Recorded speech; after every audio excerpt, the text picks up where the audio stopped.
All right, welcome back. Today we got some more props in the whiteboard, and we're going to go on to the next portion of the discussion. Um, Again, kind of going back and reviewing some of the information that was shared on this channel over the years. So some of the things that we talked about 5 years ago, we're going to recover from today's standpoint to see if anything has necessarily changed. Now, in video number one was actually a very short video pertaining to the piston pin offset and the function it does within one cylinder. The debate is about the V8s within muscle car building and so on and so forth. And in the previous video, I mentioned the differences that it affects within timing when the piston reaches top dead center, the connecting rod angle, when it's underneath the most amount of pressure from the combustion process, so on and so forth. So I have a prop with me today. Without numbering, okay, this is going to test your skill. If you can read the patterns on a piston and the other details within the piston connecting rod itself, by the end of the video, you're going to be able to tell me which cylinder this piston came from, based off the information I shared in the last video. Now, I want to make it very clear, since the last video, you'll be able to see my comments. I do not race comments. So you can see the naysayers come out and call me out, so on and so forth.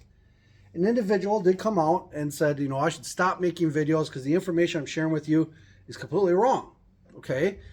So as normal, you obviously want to learn something about the individuals that are calling you out. What's their background? What do they stand for? Do they have knowledge, so on and so forth? So I obviously researched. I went and trolled the individual that gave a bad comment. Even individuals realize that even on YouTube, some of the comments you get are actually engineered. They're actually fake profiles created by YouTube to either direct the algorithms and so on and so forth. You can tell which one of those are normally fake or not. But if the individual actually has videos, you can tune into their channel, see how many viewers they have, the content that they're sharing, so on and so forth. So that's what I did with the last video. And it was kind of astonishing because the individual calling me out saying I shouldn't be talking about what I'm doing. They're working on the newer, okay, it has since stopped production, the Generation 6 big block Chevy. For those of you that have tuned along with this, I have spoken about the education that I've received during my life before I went into deployment by myself. During my high school years, I was involved with multiple projects with General Motors. And one of them just happens to be the Generation 6 big block Chevy. The Generation 5 and 6, you'll realize, utilize the former peanut port, oval port, or rectangular port cylinder heads. In the 1990s, when General Motors switched all of their power plants onto the Vortec platform, the big block Chevy head was configured in a different way. And you'll see the similarities with the newer big block the Chevrolet to other formats offered from from Ford and Pontiac. Okay, so during the years of my high school education, our school was in a national competition with multiple high schools, over 2,000 high schools across the nation, for their advanced auto classes that they had in high school. They were given the opportunity to help General Motors create engines for their crate engine catalog line of engines. So the creation of the 502, which again, more modern day, the 632, they were actually programs that were given to high schools, challenging the students to come up with a fresh new idea, not necessarily counting on the professionals in the labs to come up with the newest design. During my genre of high school education, we were one of the 2,000 schools that competed in this competition. So the LS platforms, the difference between the LS1, LS3, and LS7 were different designs created by the high schools. And the big block variation of the later generation big block Chevy, the cylinder heads was actually designed that I drew up with my classmates, the 12 of us, and turned into General Motors. Out of that competition of 2,000 schools, our schools won the competition, and the engineering that we were able to sit down in our CAD classes, draw them up on a computer, print them out in printing class, take it to our instructor within the automobile class. They were given to the University of UTI because all 12 of us were trying to get, trying to earn, what do they call them? We're trying to earn granted money to the students for the competition in order to attend UTI. The designs created in that class led to the LS variation of the small block Chevy and also the crate engine motors offered in the late 1990s and through with the big blocks. So the individual that called me out here, he does not realize that I was actually, even as a student, I was one of the individuals that designed the brand new big block Chevy. A lot of the differences in the cylinder heads themselves came from Ford. Taking a small block Ford and increasing it in size in order to have the additional cross-sectional area to duplicate what the small block Ford has contributed, leaving each cylinder to operate more independently as its own cylinder. You'll notice that the ports are spread apart. You'll notice the ports take on more of that square design instead of the rectangular or oval port. Even Edelbrock, if you guys know the Edelbrock big block Chevy head, they don't utilize a peanut port, oval port, or rectangular port. They use a square port in the same location as what the 502 crate engine did. So it was the designs of high school students that led into the later models of the GM crate engines. Now, through that process, when we did, there was 3 of us that did get grants to go to UTI in Chicago. Through that, all 3 of us took a different route. I took the Chevrolet route, another individual took the Chrysler route, and another individual went on to the Impact, so like BMW, Ferrari, so on and so forth. That's what he was interested in. The 2 that stayed with the American manufacturers, we actually went on to the Arizona University where they specialized in the NASCAR. So we learned how to build chassis, more of the suspension components, so on and so forth. Upon graduation, so this was approximately 2 years after graduating high school, our designs that we did in high school ended up being made into production for General Motors performance parts. They were also used in the design for the brand new Hemi. So the Hemi cylinders of the newer, smaller platforms, the Hemi cylinder that's more closed in to increase compression without using extremely large dome pistons, that actually come from my best friend to this day within Brad Schulte.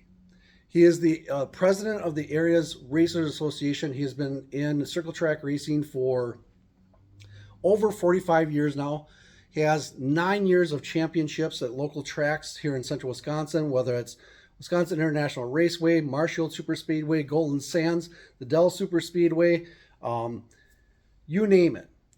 My brother, who was actually 10 years older than me, he did something similar. He went more into the fabrication part of it, and he built some of the chassis for NASCAR for the Menards family.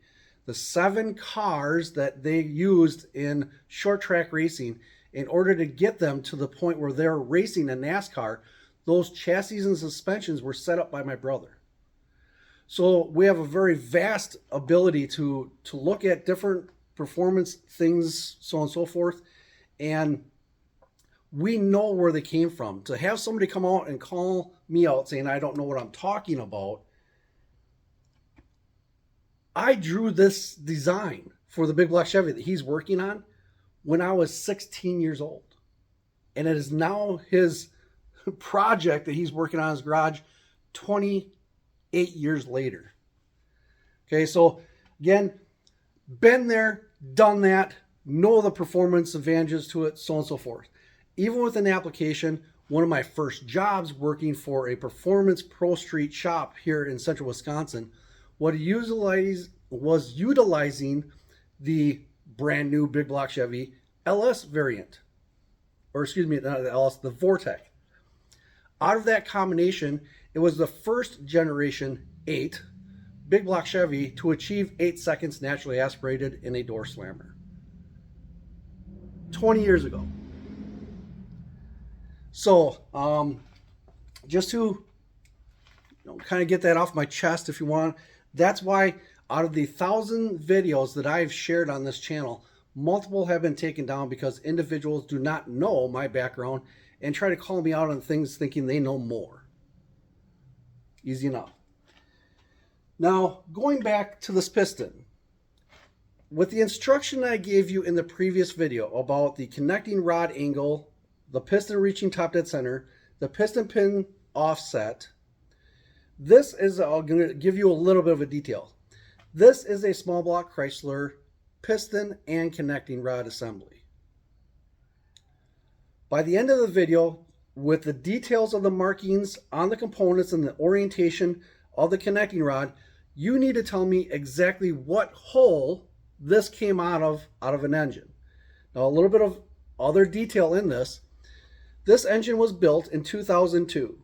So the engine that started the whole debate with the flat tappet lifter failures, this is the engine that caused that issue and determined my future within the machine shop business of what I had to do to make sure that the parts worked for the customers that wanted to use flat tappet cams. Okay, now after initial destruction within the first 2 minutes of runtime, it wiped out the cam. All the metal shavings went through the entire engine, okay, including the skirts of this piston. So when I start showing you the wear patterns on the skirts, you're going to see the remnants of all those metal flakes from the cam lobe and lifter in the oil. So within 2 minutes of runtime, immediately noticed that there was an issue. So this piston literally has 2 minutes of break-in runtime. Okay? At that point, it was under warranty through the parts distributor. They paid for a new engine to be built. That engine is actually up for sale right now. I posted on a couple of the Facebook Mopar engine groups the aluminum 318 made in 1992. That's what replaced the engine that basically had the lifter failure. So let's get into this. First off, I'm gonna cover certain parts of the piston so that it does not necessarily help you determine what hole this came out of the engine. But as you can see here, it is a 4-valve relief piston. Okay, which direction would you put this in with a small block Chrysler? Can you tell from just this angle? Okay, don't mind the mark in the middle.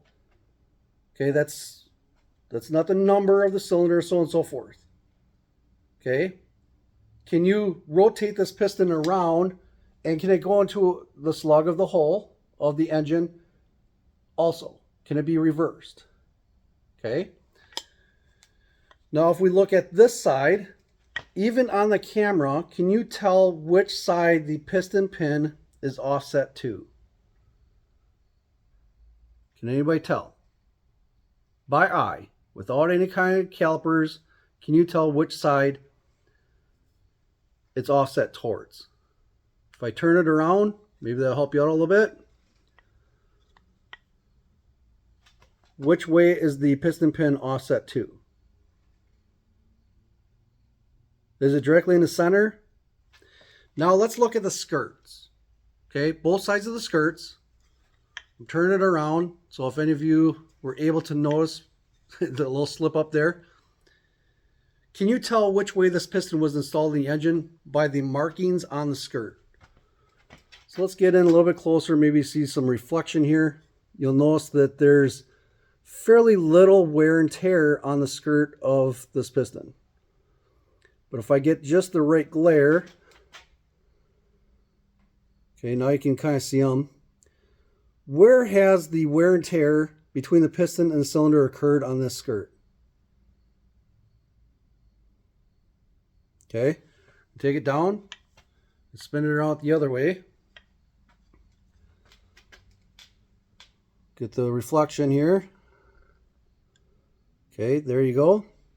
Now there's a few vertical scratches in it from the metal fragments that were left behind by the camshaft. But I want you to pay attention really close to the bottom of the skirt. Right in front of my knuckle right here. If I can get the right reflection here. Is that within the bottom inch of the skirt? Okay, is the shiny part right here? Can you tell that's been making contact with the cylinder wall? If I turn the piston around, in comparison to this side, is there as much?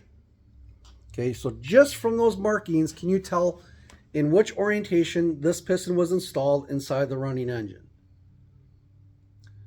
Now here's a specific component within a small block Chrysler that will give you a little bit more away when it's concerning the connecting rod. Okay, so if I hold it in this orientation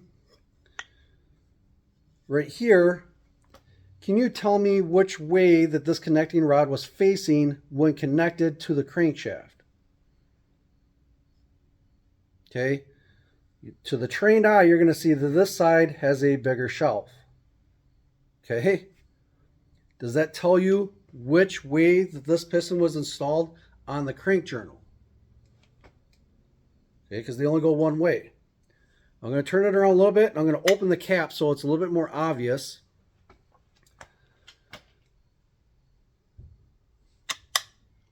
You see that little hole? If I open the cap, do you see the little cavity that follows that hole through the cap into the bearing itself? If I close this up and actually look at the bearing itself, do you see the seam in between the bearing? If I turn it the other way, what do you see?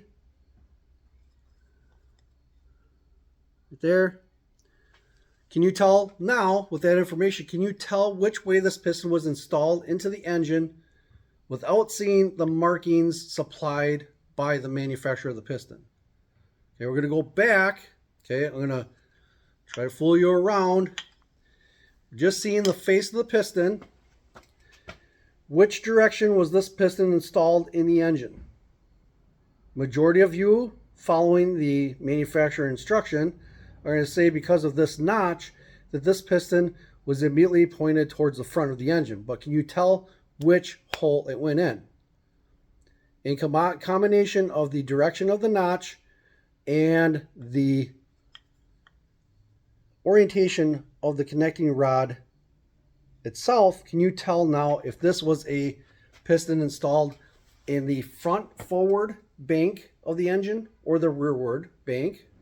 Okay, so without even having a stamp, you guys were not able to read the stamp that is actually printed or impregnated into the connecting rod. You're going to see, if I get it close enough, you'll see a little X's. They're not numbers. So at this point, can you determine which hole this slug came out of a small block Chrysler? With the orientation of the notch, the oil supply hole from the connecting rod, and the orientation of the sides of the actual big end of the connecting rod. Can you determine at least which side of the engine it came from? Because the driver's side, I got to check myself here now. The driver's side 4 cylinders are forward of the passenger side of the crank. So all of the pistons installed on the driver's side are in the forward orientation. They're on the front side of the crank journal. Okay, so if that's the case, your ledge is in between the connecting rod. So there's going to be a connecting rod on this side of this connecting rod on the crank journal. So you know it's at least a forward oriented spot within the crankshaft. Now with the piston markings, hopefully I can get a good enough reflection on here.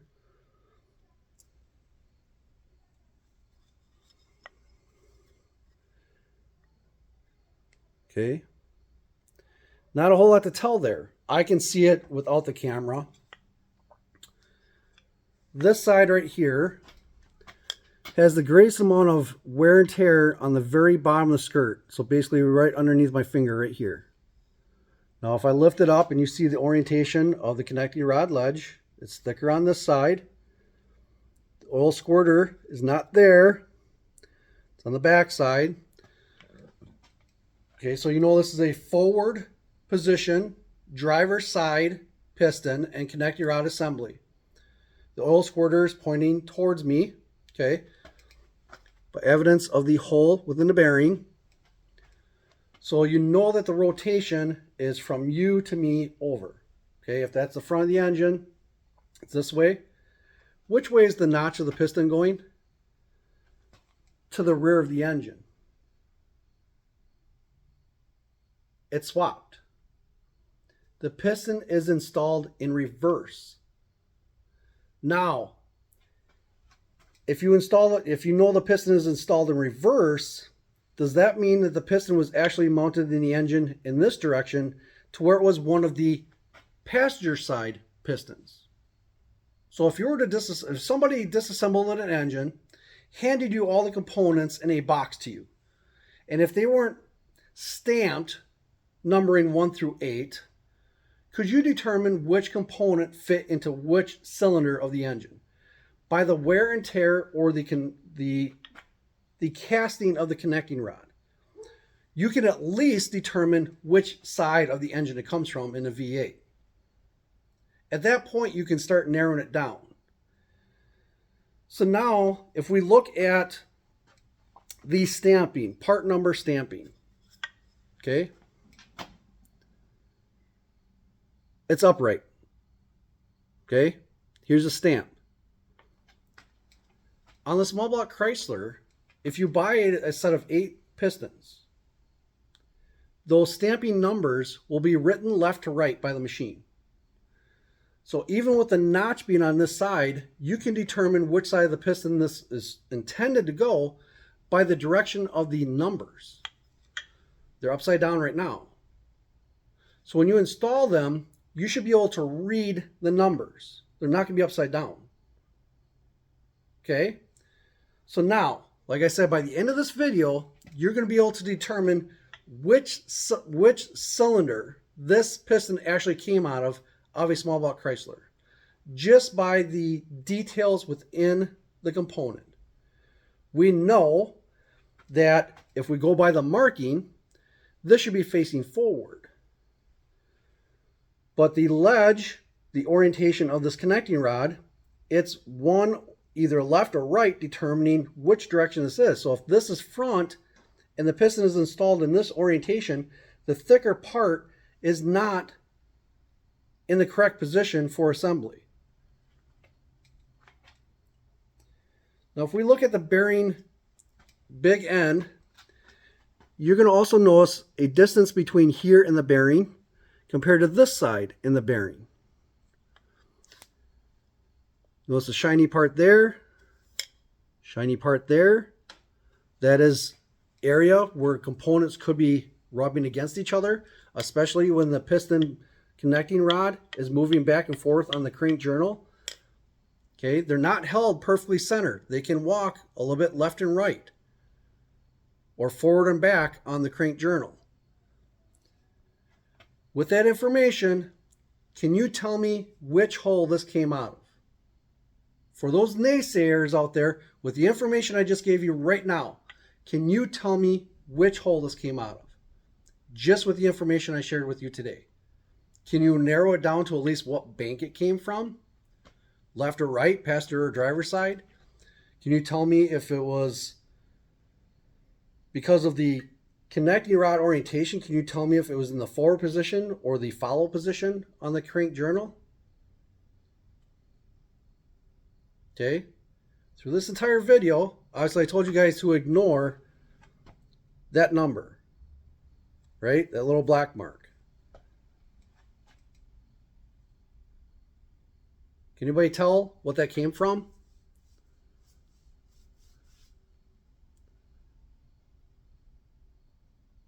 Okay. Let's see if there's anything else I can share with you that would help you determine which hole this came from. let's go down to the balance pad. Is there anything stamped on there with a number? Okay. This piston came from the number 2 hole on a small block Chrysler. But by the orientation of all of the markings on the piston and the connecting rod, you would think it actually came from cylinder number 1. You might think, oh, he tricked us because he put a number 1 with black marker on the piston. Maybe. But to the trained eye, you would have immediately noticed through discussion of this piston exactly which bank it came from, if you have ever assembled a small block Chrysler before.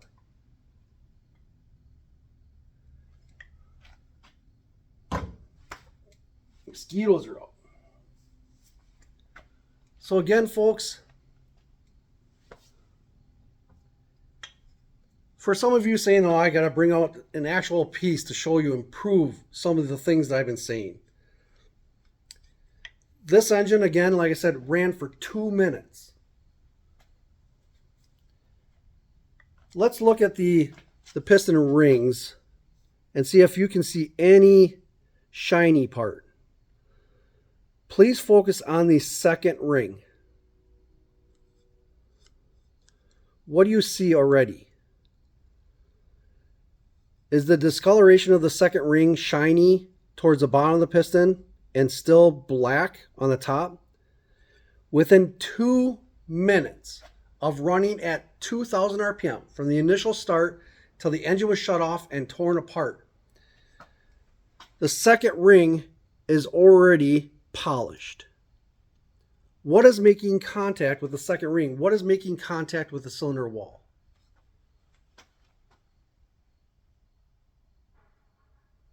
What side of the second ring is exposed to oil? Are rings beveled? And is that piston ring installed correctly to where it is going to be doing its job as far as scraping the oil off the walls or helping seal the combustion chamber gases? Let's look at the top ring. I'm going to spin it around. See any shiny area? Go back to the second ring. I'm going to spin it all the way around.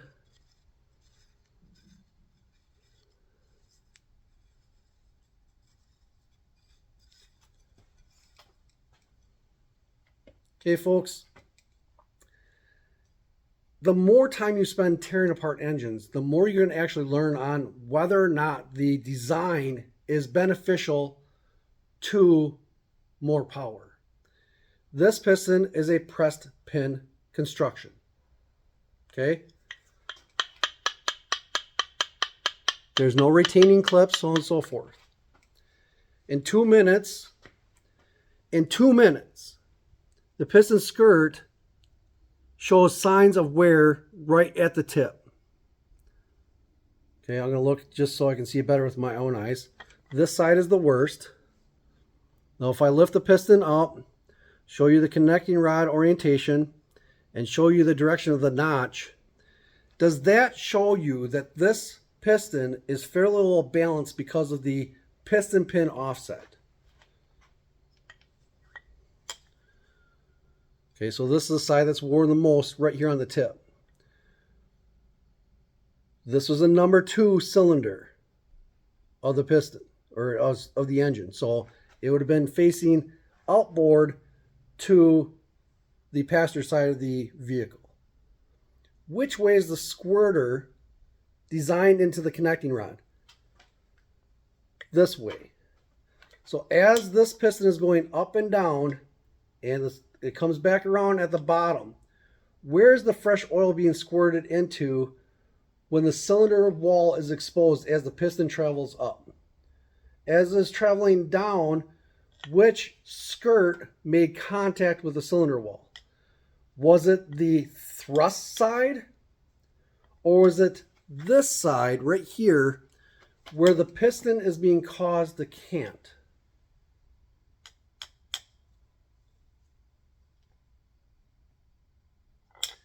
So the information I've been sharing you is worth acknowledging just because of the markings of a piston. you can read if the components are actually working as intended, or if they work better if the pistons are actually turned around. In 2 minutes, this shiny portion right here was done on initial break-in, and it's not on a thrust side. That means the piston was actually being cocked this direction. Was the piston being forced because of the rod angle to the thrust side, or because the offset is actually this way? Did it put underneath the spark plug side of the engine block, where the greatest cylinder pressure is being exposed to the piston as it is traveling down? Quench side, spark plug side. Piston markings here, piston was canting this direction when the cylinder was dry. So as the piston is coming up and it's fighting the quench area of the combustion chamber, it is canting the piston this way. As the ignition starts, the flame front is traveling from the spark plug, working its way this way over the piston, when the angle of the connecting rod and crank are in line.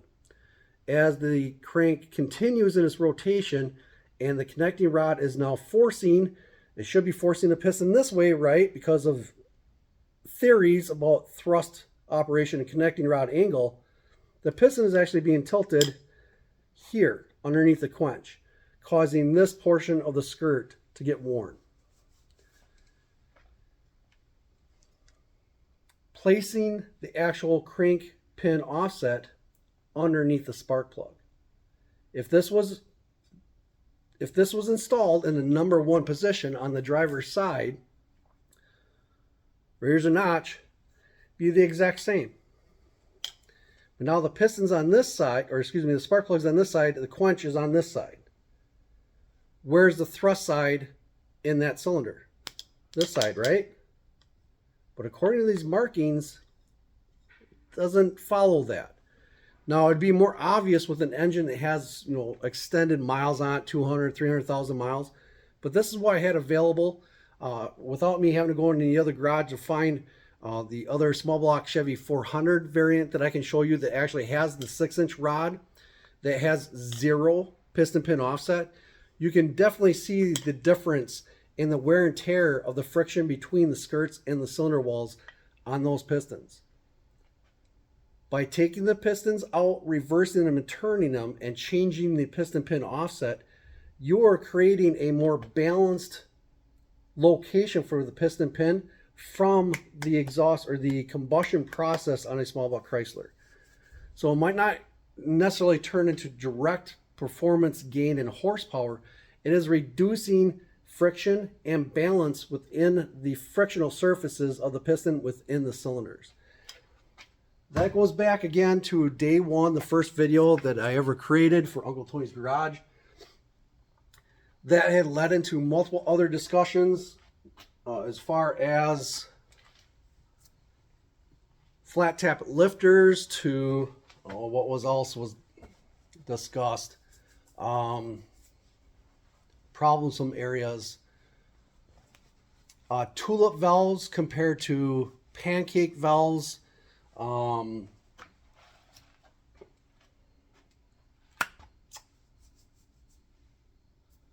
Cylinder head flow in comparison to the power band. Gear ratios, it's actually more advantageous to gain performance looking at the drive line of your vehicle than to add additional power to the engine. You can add, I'm just going to give these numbers off the top of my head. You can gain 30 horsepower from your engine, but changing your rear gear ratio or your tire size, your final multiplier to put the power to the pavement, a small change within the gear ratio will give you a greater bang for the buck than adding 30 horsepower to the engine. Switching from a measly 308 highway gear to, say, a 373 or even a 411 is going to be an immediate power different change in the seat of your pants. You're going to feel like you have gained 100 horsepower without ever addressing the power that the engine actually makes. Same thing through transmissions, your gear ratios. Project Ironman, the race car that I intended to race at a southern event. Individuals are saying, what are you doing to create all kinds of power? Well, the engine that this was replaced by, the aluminum, was actually going in the car. The car total weight was going to be 2,400 pounds with me in it. Yes, it's a circle track car, but even something producing a measly 350 horsepower in a 2,400 pound car transfers to some fairly quick eighth mile times.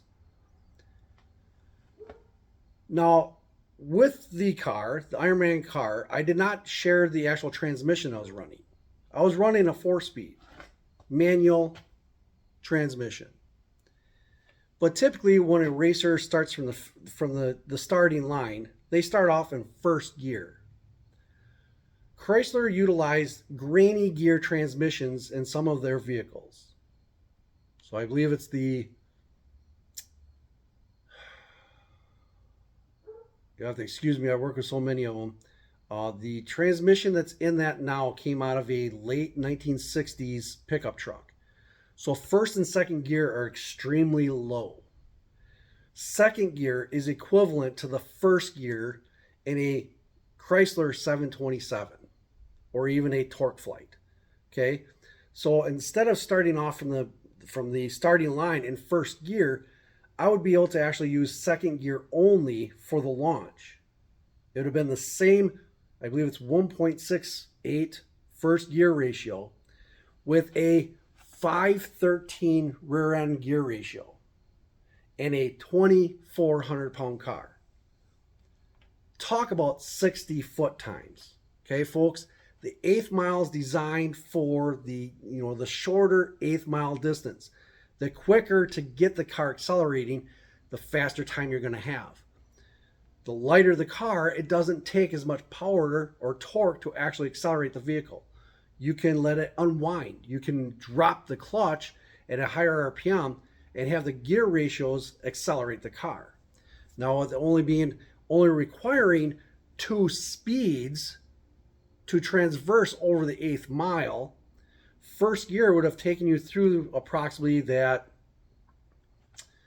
120 foot mark, and there's only one gear change to carry you through the rest of the drag strip. The chances of missing a shift and the torque multiplication from third gear is going to be much more of an advantage to, say, an automatic that's in the final gear ratio. Final gear ratios of 1-to-1, or even overdrive transmissions, or the amount of power that it takes to turn, say, a Turbo 400. It's more than the Turbo 300. It's more power to turn a Turbo 400 than a manual transmission. So on the Ironman competition, first gear and fourth gear are eliminated. They're not even turning. Something learned from circle track racing. If you can lighten the rotating mass of any component within your car, that's more power that will make it through it to transfer to the tire to accelerate the vehicle faster. So many people thought during this event when I had said, calculated times that I might be able to run with this car. Okay, I know what it can do with circle track, obviously. I know similar cars in the 3,000 pound range and gear ratios and tire sizes and transmissions. Pretty much anybody that's been in the industry can kind of give a roundabout figure what the car is going to be able to do. How many of you, unless you are in slingshot dragsters, can guess how fast a vehicle is going to go when it only weighs 2,400 pounds and has an extremely high gear ratio with a widespread gear ratio within the transmission? And the final gear ratio is not a 1-to-1. So the car was constantly having multiplication out of a measly approximately 350 horsepower 318. If you were to go into any simulator on a computer, so on and so forth, or any app, and click in 350 horsepower, 2,400 pound car with the gear ratios that I just stated, it puts you in the low 6-second range for an eighth mile. Hey, that's pretty amazing for an engine that only makes 350 horsepower. So again, folks, more bang from the buck comes from the actual drive line than it does in the design or compression of the piston. The design of the piston pin offset is not necessarily for additional horsepower. It is for balance to allow the piston to be lubricated as evenly as it possibly can all the way around its skirts in the rotation that it's being done on a running engine. The piston pin offset, when they are picked up and switched from the factory orientation, gives you that better balance. So yes, the Chrysler performance individuals and engineers from the 1960s, they learned from higher competition levels of what worked there, and it made its way down into the daily drivers, realizing that installing the piston pin to one side was more advantageous for the daily driver. But for performance, it's actually advantageous to take the pistons out and rotate them and swap them sides. So it's not necessarily worth more horsepower, but any reduced friction and longevity that you can put into the parts will equate to additional horsepower in the end. Longer life expectancy, less wear and tear on the components, a happier engine. All right, so with that, I'm done for today. This is another longer video. First, I want to address the naysayers. Okay, this is one of the reasons why so many videos were taken down. Individuals calling me out on the information I shared, things that I copied, literally from individuals, from like Smokey Eunuch, or Richard Petty, or Alan Kwiecki, Dick Trickle. That was information that I shared with my viewers. And individuals, do-it-yourselfers in the garage now, or somebody first getting into the performance industry saying, you don't know what you're talking about. That's not just a personal attack towards me. That is saying that the legends of the performance industry were wrong.